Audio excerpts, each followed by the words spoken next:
Bonjour à tous, je suis Coloriel, Namasté. Je suis très heureuse de vous retrouver sur ma chaîne aujourd'hui et j'avais envie de parler des échanges, de la communication ce matin parce que très souvent, ces derniers temps, j'ai été sollicitée par mes consultants, mes consultantes pour aider à de la meilleure communication. Euh, alors, je ne suis pas moi non plus une experte là-dedans. Je pense qu'on fait tous avec les émotions comme on peut, mais ce que je peux dire, c'est que par la communication non violente, par l'écoute de l'autre et l'intégration qu'il a un point de vue différent, qu'il a une façon de gérer, de penser qui est tout autre, eh bien en fait il a la possibilité d'être entendu, d'être écouté, d'être respecté et de laisser un autre point de vue que le sien intégrer sa ligne de compréhension. C'est ça tout l'intérêt, tout le but d'une bonne communication. Donc je suis devenue plus forte, plus résiliente, observante, à l'écoute, bienveillante et souvent disponible par l'expérience, par le temps, par le constat même que tout réside dans notre façon de communiquer et pour beaucoup dans nos relations également qui découlent de ça. J'en suis au petit café du matin. Donc la communication non violente, c'est un sublime sujet qui mériterait qu'on s'y penche peut-être davantage, mais ce matin je ne vais pas forcément vous le développer trop. Mon idée, c'était de vous dire, par le biais d'une façon de se positionner très personnelle, en disant voilà ce que je ressens, voilà comment je fonctionne, voilà ce que ça provoque chez moi, cette situation où ce qui peut être dit, comment je le prends, comment je le vis, comment je le gère. Parler de soi, c'est la clé. Parler de soi, c'est la clé parce que ça repositionne uniquement sur son point de vue et sa façon de percevoir les choses. Ce qui est le prisme juste, ce n'est que notre façon de percevoir les choses qui donne la tonalité en fait de notre ressenti. Ça nous appartient, c'est le déroulé de toute la guirlande de notre histoire qui fait qu'on va prendre les choses de cette façon parce qu'on a vécu ça, parce que ça s'est tourné de cette façon et puis parce que chez nous, ça réveille telle ou telle petite chose que l'autre ignore. Ça veut dire que si quelque chose nous blesse, nous fait mal ou ravive quelque chose de douloureux, c'est lié à notre histoire. Et l'autre, bien souvent, pas toujours, mais n'y est pour rien dans la façon de remettre à vif une plaie précédemment cautérisée ou mal cautérisée, ou pas du tout soignée d'ailleurs. Donc en fait, il n'est que l'activateur, le carbone, le révélateur de quelque chose qui est en nous lorsqu'il est dysfonctionnel et pas digéré et qui se réouvre. Et c'est ça qui nous fait souffrir. Et c'est pour ça qu'on est dans la peur, dans l'angoisse, dans le chaos, lorsqu'on est confronté à une blessure non guérie qui se réouvre. Donc la communication non violente, c'est expliquer son propre point de vue et éviter le tu accusateur avec tu fais toujours comme ça, tu me dis toujours comme ça, tu es toujours en train de m'expliquer euh, ça ou ça, ou tu t'y prends de cette façon. C'est pas non plus je déteste quand tu fais ça, etc. C'est plutôt, enfin, c'est juste des conseils, hein.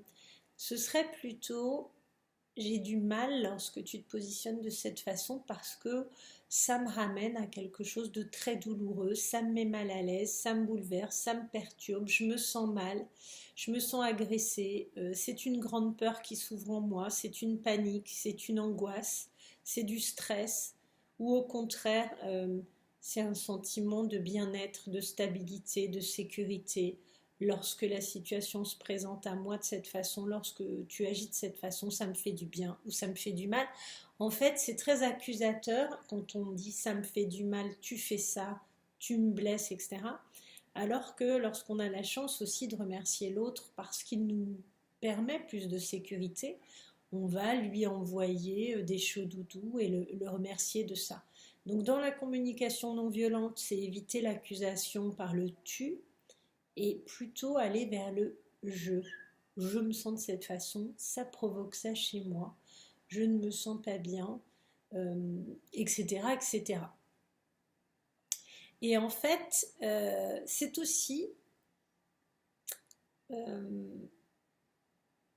permettre de reconnecter avec une forme de confiance, d'authenticité, de profondeur, de véracité dans ce que vous dites.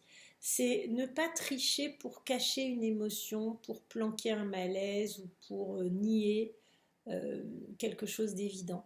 C'est vraiment être aussi capable de dire oui, je ne suis pas douée pour ce type de communication-là, ou je ne suis pas à l'aise, ou ça me fragilise, c'est-à-dire mettre le doigt sur ce qui vraiment se passe. Ça me fait paniquer, euh, ça me donne envie de prendre mes jambes à mon cou. À la limite, si on parlait de quelque chose d'extérieur en disant j'ai très peur des chiens et quand je vois un chien, tu vois, j'ai envie de me cacher derrière un arbre ou derrière toi ou de faire un pas de côté pour éviter d'être à côté de lui, etc. Bon, ben là, c'est la même chose, mais avec une situation plus personnelle. J'en viens à ce sujet très beau, magnifique, vaste, puissant et le socle probablement de notre sécurité affective et de nos relations amicales, professionnelles et amoureuses et même familiales. Eh bien, c'est parce que j'ai eu la chance d'avoir ce week-end des amis à la maison qui louaient leur maison en location pour juste un week-end et qui du coup ne pouvaient pas venir au bord de l'océan. Et je leur ai dit, bah, venez chez moi. Donc j'avais la chance d'avoir ce couple d'amis que j'aime beaucoup. Et on a abordé plusieurs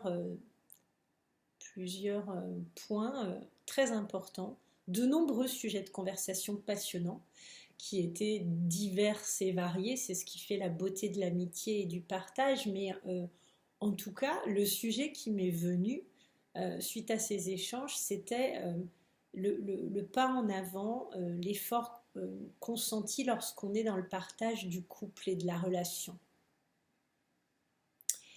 Et d'assister quelque part à leur différence de point de vue sur certains sujets et de voir combien ça peut être épineux dans un couple lorsqu'on n'est pas d'accord.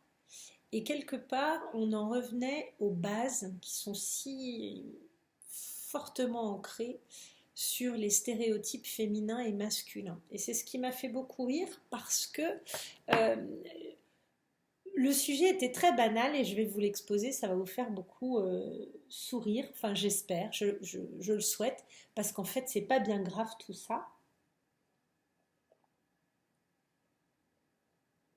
Alors d'abord je finis mon café.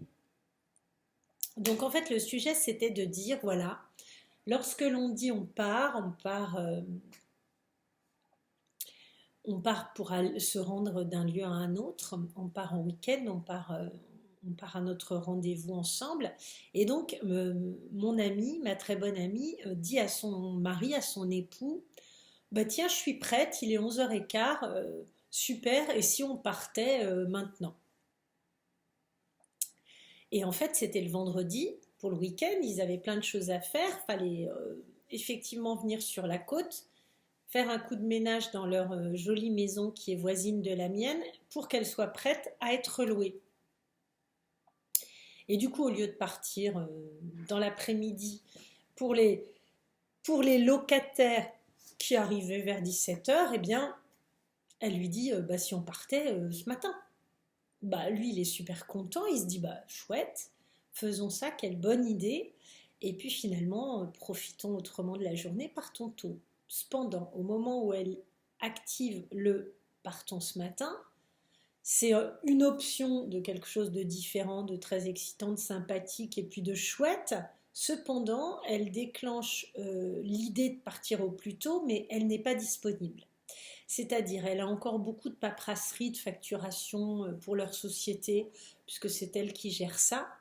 Et en fait, elle a toute la domotique, l'esprit domestique qui incombe malheureusement sur les épaules des femmes depuis si longtemps et pour longtemps encore, parce qu'on est investi de cette super mission de vider le frigo, passer le balai, ranger pour pas laisser un bazar incroyable, s'assurer qu'on va avoir quelque chose pour le dîner en arrivant, faire la valise, boucler le fait qu'on prenne du chaud, du froid, parce que saison comme en ce moment, printemps, eh bien, on a besoin d'un peu de tout.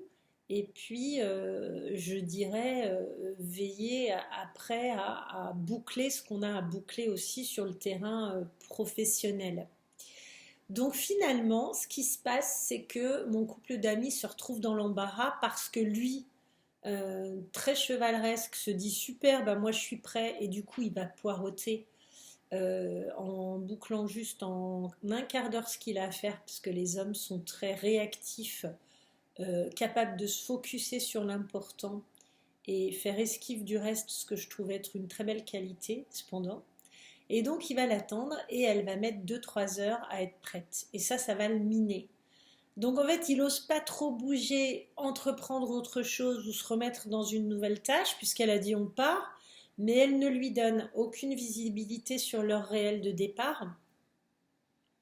Ce qui lui reste à faire et ce pourquoi il pourrait l'aider, et ce qui va finalement lui faire prendre du retard et, et qui pourrait être tranché à deux, parce que dans l'idée d'aider, c'est aussi peut-être faire la liste de ce qu'elle estime obligatoire, incontournable à boucler avant de partir, et qu'il puisse lui donner son avis là-dessus avec son point de vue d'homme à lui. Et en discutant, je m'aperçois que lui me dit, tu sais, moi quand je suis prêt, ça me prend vraiment pas longtemps. J'ai quelques affaires déjà là-bas dans notre maison, donc en fait en fringues j'ai pas besoin de grand-chose, ma trousse de toilette, et puis à la limite une chemise, des sous-vêtements et un gros pull, un coupe-vent, et basta, je suis prêt.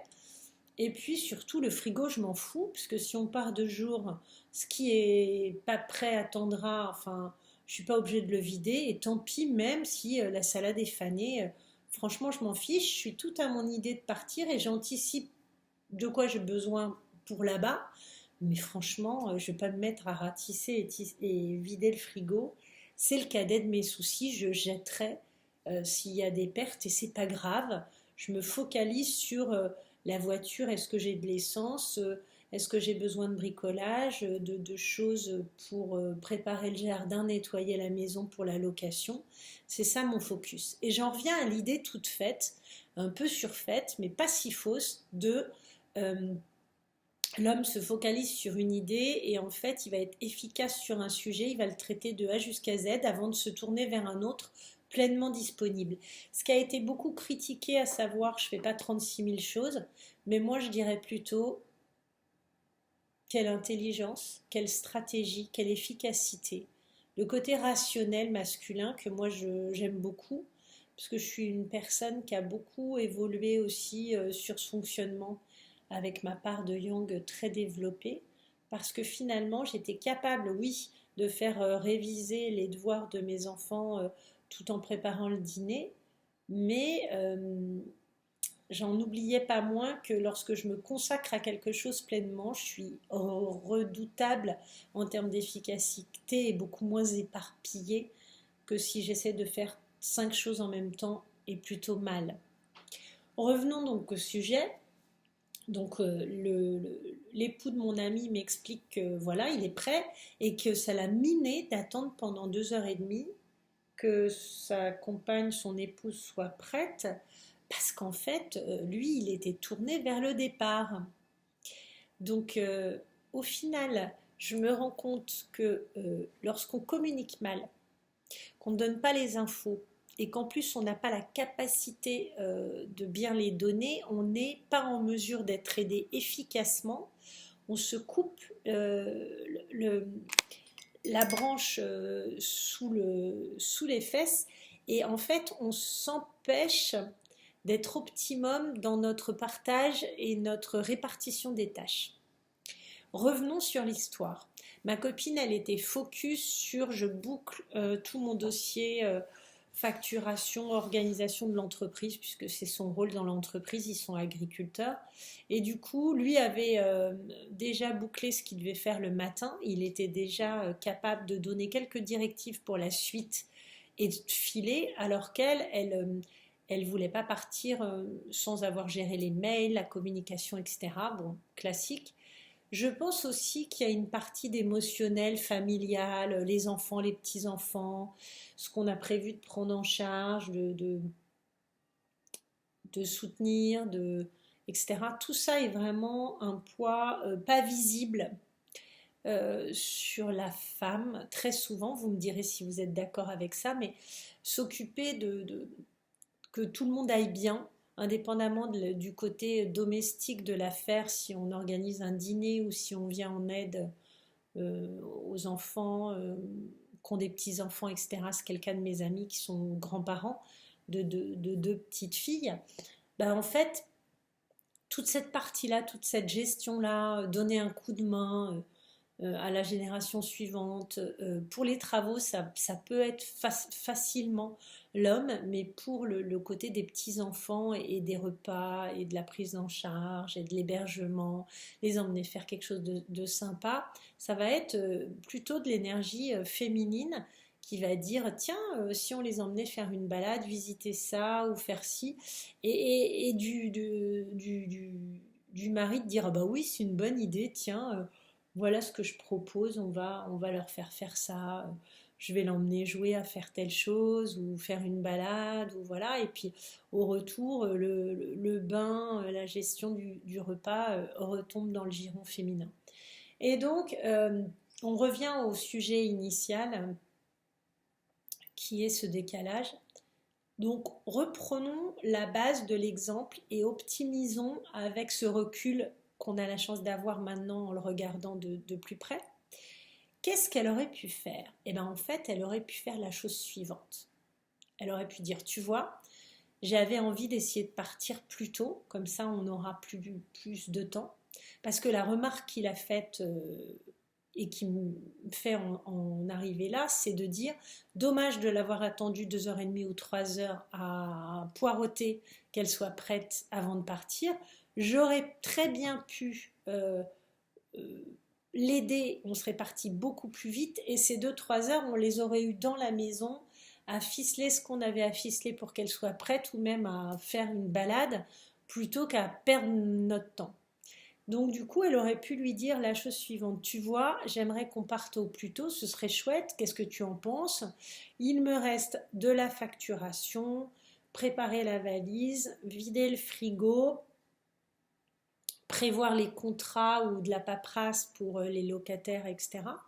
Et du coup, ensemble, ils auraient eu une visibilité plus large de ce qu'ils avaient à gérer. Il aurait dit, bah moi j'ai checké la voiture, voilà, mettre les valises, faire le plein, j'en sais rien, anticiper les outils de bricolage pour ratisser le jardin, que sais-je.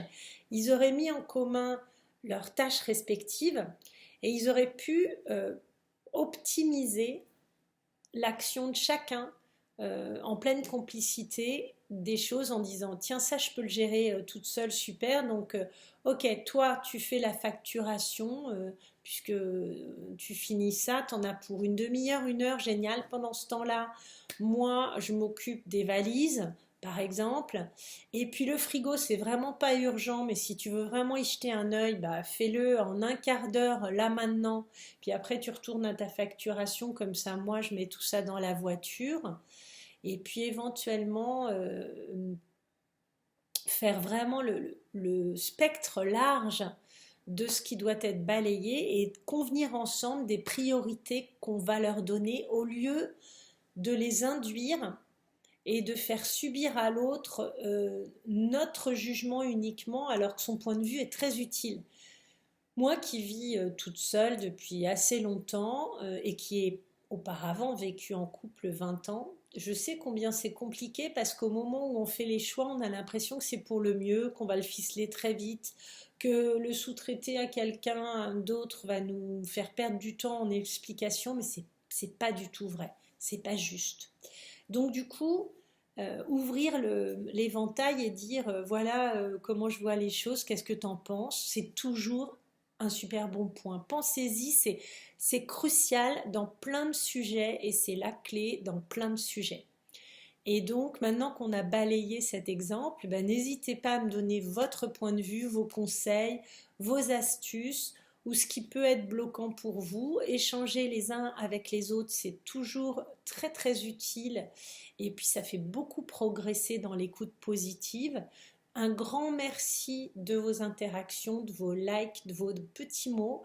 Un immense merci aussi à ce couple d'amis que j'adore et qui me montrent le bon côté des choses parce ils savent en général très bien composer et qu'ils m'inspirent beaucoup parce qu'ils ont beaucoup de complicité, d'amitié en plus de leur amour dans leur couple, qu'ils sont en couple depuis leurs 20 ans et qu'on en a